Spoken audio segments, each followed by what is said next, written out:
नमस्कार।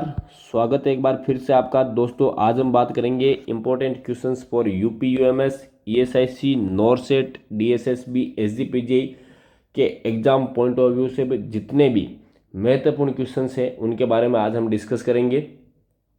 दोस्तों जो क्वेश्चंस है वो आजकल के नर्सिंग कम्पिटिटिव एग्जाम के पैटर्न पे देखने को मिलेंगे, जिसमें एक या एक से ज़्यादा ऑप्शन है होते हैं। ऐसे क्वेश्चन आपको इस क्लास में देखने को मिलेंगे। अगर ये क्वेश्चंस आप सही कर पा रहे हो तो आपकी जो तैयारी है वो बेहतरीन लेवल की है। अगर सही कर नहीं पा रहे हो तो भी कोई चिंता की बात नहीं है। अगर आप हमारे क्वेश्चंस को रोज़ सॉल्व करोगे तो आपकी ये जो हैबिट बन जाएगी कि आप मल्टीपल चॉइस वाले क्वेश्चंस भी सही कर पाओगे। दोस्तों बात करेंगे क्लास की, लेकिन इससे पहले अगर आप इस यूट्यूब चैनल पर नए हैं तो चैनल को सब्सक्राइब जरूर कर लीजिएगा और बेल आइकन पर क्लिक करना बिल्कुल ना भूलें। और कमेंट सेक्शन में जरूर बताएं कि आपके कितने क्वेश्चन सही हो रहे हैं। बात करते हैं सबसे पहले फर्स्ट क्वेश्चन की। फर्स्ट क्वेश्चन है, parents brings A 10th month old child with a myelomeningocele and hydrocephalus with a ventriculoperitoneal shunt to the emergency department. His symptoms include vomiting, poor feeding, lethargy, and irritability. What interventions by the nurse are the most appropriate? Select all that apply. तो दोस्तों ऐसे questions आजकल हर exam में देखने को मिल रहे हैं। जितने भी नर्सिंग कम्पिटिटिव एग्जाम हैं उनमें से एक या एक ऑप्शन ज़्यादा सेलेक्ट करवाने वाले क्वेश्चंस आपको देखने को मिल रहे हैं। तो दोस्तों क्वेश्चंस को एक बार फिर से ध्यान से पढ़िए कि जो पेशेंट है वो माइलोमेनिंजोसील का है विथ हाइड्रोसेफेलस है। उसके वेंट्रिकुलोपेरिटोनियल शंट लगाया हुआ था, वो इमरजेंसी में आया है। जो उसकी सिम्टम है इमरजेंसी में वो है vomiting, poor feeding, lethargy and irritability.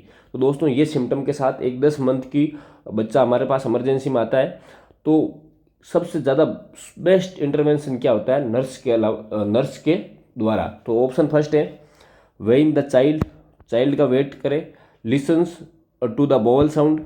Option third palpate the posterior fontanel. Option fourth obtain vital signs. Option fifth assess the pitch and quality of the child's cry. तो दोस्तों इनमें से आपको चूज करने की कौन सा बेस्ट इंटरवेंशन है नर्स के द्वारा माइलोमेनिंजोसील और हाइड्रोसेफेलस के पेशेंट में। तो दोस्तों बता दूं तो हम सबसे पहले एज ए नर्स उस पेशेंट का वेट करेंगे, वेट कितना होता है उसके बारे में, फिर उसके वोवल साउंड को लिसन्स करेंगे, फिर हम वाइटल साइंस लेंगे और assess the pitch and quality of the child करेंगे। तो दोस्तों जो ऑप्शन है इसमें सही हो रहे हैं वो 1, 2, 4 और 5। तो दोस्तों अभी इसके मैं रेशनल भी दे देता हूँ कि हम 1, 2 और 4, 5 क्यों ऑप्शन सेलेक्ट किए। तो दोस्तों वेट हम पेशेंट का इसलिए करते हैं कि वो वॉमिटिंग कर रहा है पेशेंट, पुअर फीडिंग है, कहीं वो डिहाइड्रेशन में तो नहीं चला गया है, ठीक है। फिर बात करते हैं lessons bowel sound. Bowel sound हम इसलिए सुनते हैं कि जो मोस्ट कॉमन कॉम्प्लिकेशंस होती है वेंट्रिकुलोपेरिटोनियल शंट की वो होती है पेरिटोनियल आइटिस, ठीक है। पेरिटोनाइटिस हो गया हो तो उसमें बोवल साउंड एब्सेंट हो जाएंगे, इसके लिए हम बोवल साउंड सुनते हैं। अगर पेरिटोनाइटिस हो गया तो उसके लिए अलग मैनेजमेंट करना पड़ता है। फिर ऑब्टेन वाइटल साइंस हम ऑब्टेन करेंगे। वाइटल साइन इसलिए ऑब्टेन करेंगे कि पेशेंट कहीं कसिंग ट्राइड में तो नहीं जा रहा है, कसिंग ट्राइड को देखने के लिए हम वाइटल साइन ऑब्टेन करेंगे, ठीक है।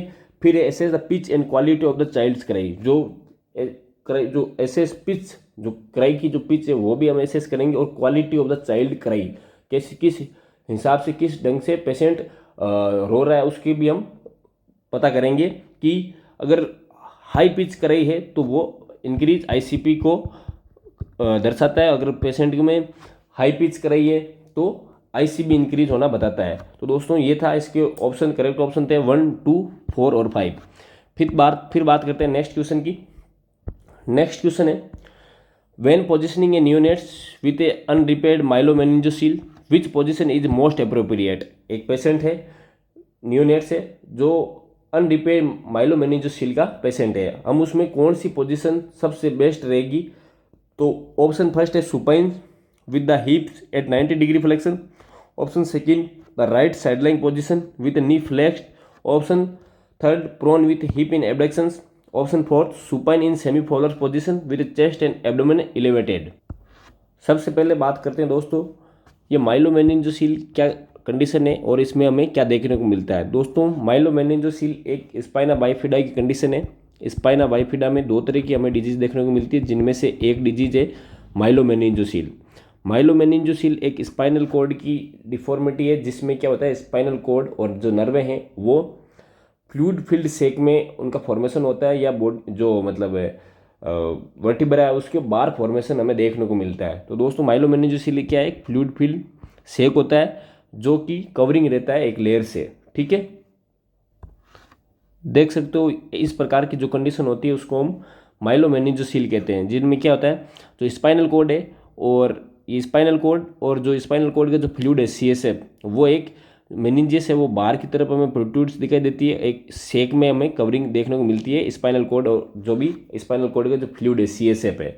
ठीक है दोस्तों, अब बात करते हैं क्वेश्चन की। क्वेश्चन में पूछ रहा है सुपाइन जो पोजीशंस है अनरिपेयर्ड माइलोमेनिंजियोसील की, वो कौन सी पोजीशन हम सबसे ज़्यादा अप्रोप्रिएट रहेगी। तो supines with the hip at 90 degree flexions, right sideline positions with knee flexed, option 3 prone with hip in abductions, option 4 supine in semi Fowler's positions with chest and abdomen elevated.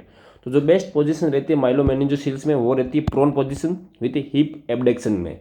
ठीक है, फिर बात करते हैं नेक्स्ट क्वेश्चन की। Next question है multiple choice वाले question है, जिसमें आपको एक से ज़्यादा ऑप्शन सेलेक्ट करने रहते हैं।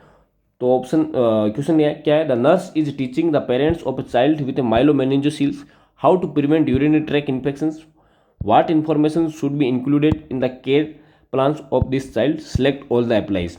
तो दोस्तों इस ऐसे क्वेश्चंस में हमें एक से ज़्यादा ऑप्शन सेलेक्ट करने रहते हैं। तो एक माइलोमेनिंजियोसील का चाइल्ड है, उसके यूटीआई प्रिवेंशन करने के लिए हमें कौन कौन सी जो एज नर्स हमें केयर प्लान में सम्मिलित करना चाहिए उस चाइल्ड को लेकर। तो दोस्तों ऑप्शन फर्स्ट है provide meticulous skin care, option second use Crede's manoeuvre to empty the bladders, option third encourage frequent empty of the bladder, option fourth assure adequate fluid intake, option fifth use the tight fitting diapers around the meatus. तो दोस्तों सबसे पहले हम बात कर लेते हैं इसमें जो क्वेश्चन में जो करेक्ट आंसर है वो क्या क्या होंगे, फिर बात करेंगे रेशनल की। तो जो करेक्ट आंसर है वो ऑप्शन 2, ऑप्शन 3 और ऑप्शन 4 करेक्ट आंसर है, 2, 3, 4, बाकी रेस्ट आर इनकरेक्ट। अब बात करते हैं करेक्ट क्यों है। तो दोस्तों जो माइलोमेनिंजियोसील के पेशेंट होते हैं उसमें हम जो ब्लैडर एम्प्टी करने का जो तरीका था वो क्रेड्स मैन्यूवर के थ्रू एम्प्टी को ब्लैडर करते हैं, और हम ये भी एनकरेज करते हैं कि जो फ्रीक्वेंटली ब्लैडर एम्प्टी करना चाहिए, यूरिनरी रिटेंशन नहीं होना चाहिए। फिर बात करते हैं यूटीआई प्रिवेंशन करने के लिए हम फ्लूइड इनटेक एकदम रखेंगे ध्यान में कि ज़्यादा एडिक्वेट फ्लूइड इनटेक हो, लेस फ्लूइड इनटेक नहीं हो, जिसकी वजह से यूटीआई होने के चांसेस ज़्यादा रहते हैं। प्रोवाइड मेटिकुलस स्किन केयर, ये रेशनल नहीं है। और फिर बात करते हैं टाइट फिटिंग डायपर पेरेंट अगर मीटर्स के अराउंड रहेगा तो यूटीआई होने के चांसेस ज़्यादा देखने को मिलते हैं। फिर बात करते हैं नेक्स्ट क्वेश्चन की। Next question, which finding in an infants with a myelomeningocele should be reported to the health care provider as a sign of increased intracranial pressure। एक पेशेंट है इन्फेंट्स है जिसमें माइलोमेनिंजियोसील है, माइलोमेनिंजियोसील का पेशेंट है जिनमें इंक्रीज इंट्राक्रेनियल प्रेशर का जो साइन है वो हमें हेल्थ केयर प्रोवाइडर को बताना चाहिए कौन सा साइन है जो कि इंक्रीज इंट्राक्रेनियल प्रेशर को दर्शाता है। तो ऑप्शन फर्स्ट है minimum lower extremity movement, option fourth high pitch cry, option third overflow voiding only, and option fourth a fontanel that bulges with crying. तो दोस्तों इनमें आपको जो कन्फ्यूजन वाला है वो ऑप्शन 2 और ऑप्शन 4 हो सकता है कि हाई पिच क्राई भी हमें देखने को मिलती है इंक्रीज इंट्राक्रेनियल प्रेशर में, और फंटनल भी हमें ब्लड्स होने को देखने को मिलता है। तो दोस्तों बता दूं इसमें फंटनल ब्लड्स के साथ साथ लिख रखा है विद क्राई। तो क्राई में हमें जो फंटनल ब्लड्स है वो नॉर्मली देखने को मिलता है, जब बच्चा रोता है तब फंटनल ब्लड्स होता है वो नॉर्मली होता है, लेकिन high pitch cry is a specific sign for increase intracranial pressure. तो option second is correct answer, बाकी इनकरेक्ट है। फिर बात करते हैं नेक्स्ट क्वेश्चन की। नेक्स्ट क्वेश्चन है the mother of an infant with myelomeningocele asks if her baby is likely to have any other defects, the nurse respond based on the understanding that myelomeningocele is commonly associated with which disorder। तो दोस्तों एक infant की mother है जिसको infant को माइलोमेनिंजियोसील हो रखा है, वो पूछ रही है कि मेरा बच्चा और कौन कौन से डिफेक्ट के साथ उसको हो सकते हैं माइलोमेनिंजियोसील अगर हो रखा हो। तो जो नर्स का जो बेस्ट रेस्पॉन्स रहेगा वो क्या रहेगा, या ऑप्शन फर्स्ट है excessive cerebrospinal fluid with the cranial cavity, option second abnormally small heads, option third congenital absence of cranial vault, और ओवरराइडिंग द क्रेनियल सूचर। तो दोस्तों माइलोमेनिंजियोसील में क्या देखने को मिलता है, excessive cerebrospinal fluid within the cranial cavity. Myelomeningocele में क्या देखने को मिलता है, माइलोमेनिंजियोसील में excessive CSF with cranial cavity में देखने को मिलता है। Option first is correct answer. अब नॉर्मल स्मॉल हेड, उसमें माइलोमेनिंजियोसील में जो हेड है वो स्मॉल नहीं देखने को मिलता है। हाँ हो सकता है अगर हाइड्रोसिफिलिस हो तो हेड का जो साइज है वो बड़ा हो। फिर बात करते हैं congenital absence of cranial wallet, ये माइलोमेनिंजियोसील में नहीं होता है। ओवरराइडिंग द क्रेनियल सूचर्स, ये भी हमें माइलोमेनिंजियोसील में देखने को नहीं मिलता है। फिर बात करते हैं नेक्स्ट क्वेश्चन की। नेक्स्ट क्वेश्चन है, after surgical repair of myelomeningocele which position should the nurse use to prevent musculoskeletal deformity in the infants. एक पेशेंट है या इन्फेंट है उसकी माइलोमेनिंजियोसील की सर्जरी हो रखी है, अब हमें कौन सी पोजीशन में उसको रखना है कि मस्कुलोस्केलेटल डिफॉर्मिटी उसको ना हो। तो ऑप्शन फर्स्ट है place the feet in flexion, option second allow the hip to be abducted, option third maintain knee in the neutral positions, option fourth place the legs in adduction. तो दोस्तों मैंने पहले भी बताया था कि जो पोजीशंस रहती है माइलोमेनिंजियोसील में वो हिप को एबडक्ट करके रखते हैं, ना कि एडक्ट करके। एबडक्ट और एडक्ट में क्या होता है, एबडक्ट में जो है हिप को जो पैर हैं वो थोड़ा सा चौड़े करके रखते हैं ऐसे, ना कि ऐसे। एडक्ट मीन्स पास में लाना और एबडक्ट यानी दूर, ठीक है। तो जो पोजीशंस रहती है वो allow the hip to be abducted. Option second is correct answer, rest are incorrect. फिर बात करते हैं नेक्स्ट क्वेश्चन की। नेक्स्ट क्वेश्चन है, before placements of ventriculoperitoneal shunts for hydrocephalus an infant is irritable, lethargic and difficult to feed, to maintain the infant's nutritional status which actions would be the most appropriate.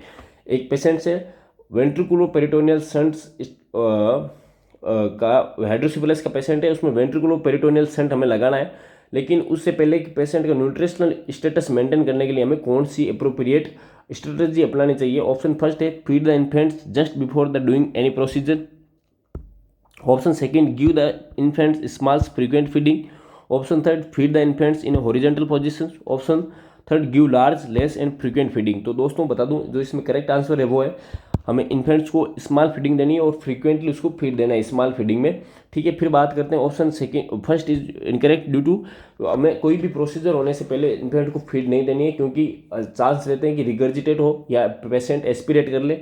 और third option में horizontal position में हमें कभी feed नहीं देनी चाहिए, patient को थोड़ा सा जो बच्चा है उसको थोड़ा सा मतलब बैठा के फीड देनी चाहिए और लार्ज फीड हमें नहीं देनी चाहिए। और जो फीड का जो अंतराल है वो फ्रीक्वेंटली होना चाहिए, ना कि लेस फ्रीक्वेंटली हो। तो दोस्तों ऑप्शन सेकंड इज करेक्ट, बाकी सारे इनकरेक्ट ऑप्शन है। फिर बात करते हैं नेक्स्ट क्वेश्चन की। नेक्स्ट क्वेश्चन है, which clinical manifestations would lead the nurse to suspect an infant has hydrocephaly. तो दोस्तों हमें एक क्लिनिकल मैनिफेस्टेशन को देखना है कि हाइड्रोसिपेली के जो क्लिनिकल मैनिफेस्टेशन है वो क्या क्या होते हैं। इसमें जो क्वेश्चन में हमें एक से ज़्यादा ऑप्शन सेलेक्ट करने हैं, तो ऑप्शन देख लेते हैं पहले। Depressed fontanel, option second headache, option third vomiting, option four low pitch cry, option five irritability, option six pupillary changes. तो दोस्तों इसमें आपको जो मल्टीपल चॉइस वाले क्वेश्चन सेलेक्ट करने हैं, तो मैं पहले बता देता हूँ कौन कौन से ऑप्शन सही हैं इसमें। तो सबसे पहले वॉमिटिंग, फिर है इरिटेबिलिटी, फिर है पिपुलरी चेंजेज। तो 3, 5, 6 ऑप्शन आपको करेक्ट है, बाकी आर इनकरेक्ट। तो आपको अब लग रहा होगा कि वाई हेडेक इज, क्यों ऑप्शन इनकरेक्ट आपने माना है। तो हेडेक बता देता हूँ दोस्तों, हेडेक इज हम इन्फेंट में कैसे पता लगा सकते हैं कि उसको हेडेक हो रहा है। हेडेक अगर स्कूल है, चाइल्ड बच्चा है, वो अगर हमें बता रहा हो तो हेडेक हो रहा है तो हम हेडेक को मानते हैं, लेकिन इन्फेंट वो एक्सप्रेस नहीं कर सकता कि उसका सर दर्द हो रहा है इसको लेकर। ये option second is incorrect. Option first is depressed fontanel नहीं होता है, और जो फंटनल है वो बल्जिंग फंटनल देखने को मिलता है। लो पिच कराई की जगह हम हाई पिच कराई देखने को मिलती है। तो दोस्तों ये था 8 नंबर क्वेश्चन। फिर बात करते हैं 9 नंबर क्वेश्चन की। The nurse is providing postoperative care for infants who had a ventriculoperitoneal shunt place to correct hydrocephalus, which clinical finding warrants immediately intervention. तो दोस्तों एक पोस्ट ऑपरेटिव इन्फेंट्स है जिसको वेंट्रिकुलोपेरिटोनियल शंट स्टेबलाइज किया हाइड्रोसिफिलिस को लेकर, हमें कौन सी ऐसी क्लिनिकल फाइंडिंग है जो इमीडिएट इंटरवेंशन की जरूरत है उस क्लिनिकल फाइंडिंग को लेकर। दोस्तों फर्स्ट ऑप्शन है abdominal distension, option second lethargy, option third facial edema, option fourth headache. तो दोस्तों इसमें जो करेक्ट आंसर है वो abdominal distension. Abdominal distension means कहीं ना कहीं जो या तो उसको पेरिटोनियल टेस्ट हो गया या फिर जो CSF पे वो ज़्यादा ड्रेन होने की वजह से एब्डोमिनल डिस्टेंशन भी हो सकता है। बाकी रेस्ट आर नॉर्मल। लिथार्जी भी हमें आफ्टर सर्जरी देखने को मिलती है। फेशियल एडिमा का वेंट्रिकुलर पेरिटोनियल शंट से कोई रिलेटेड नहीं। हेडेक हमें जो इन्फ्लुएंस है उसमें हेडेक का हम पता नहीं लगा सकते हैं कि उसको हेडेक हो रहा है या क्या हो रहा है। तो option first is correct answer. फिर बात करते हैं नेक्स्ट क्वेश्चन की। नेक्स्ट क्वेश्चन है, a nurse evaluate discharge teaching as successful when the parents of a school age child with a ventriculoperitoneal shunt insertion identify which sign is signaling of block shunt। तो दोस्तों एक patient है वेंट्रिकुलोपेरिटोनियल shunt का, जिसको हम school as child का है, उसको हम डिस्चार्ज कर रहे हैं। तो दोस्तों पेरेंट्स का कौन सा जो हम कह सकते हैं कि स्टेटमेंट है वो कहेगा कि मतलब ऐसा पेरेंट्स समझ जाएंगे कि पेशेंट का जो वेंट्रिकुलर पेरिटोनियल शंट है वो ब्लॉक हो गया है। तो option first decrease urine output with stable intake. Option second tense fontanel and increase head circumference, elevated temperature and reddened incision site. Option third irritability and increase difficulty with eating. तो दोस्तों option fourth is correct answer. बाकी rest are incorrect. तो tense fontanel and increase head circumference ये correct नहीं है। बाकी जो correct answer है वो है इरिटेबिलिटी। जो स्कूल है चाइल्ड में शंट ब्लॉक हो गया तो उसमें इरिटेबिलिटी और इंक्रीज डिफिकल्टी विद ईटिंग हमें देखने को मिलता है। तो दोस्तों कैसे लगी क्लास कमेंट सेक्शन में जरूर बताइए। Thank you very much. Channel को लाइक शेयर सब्सक्राइब जरूर करें। धन्यवाद।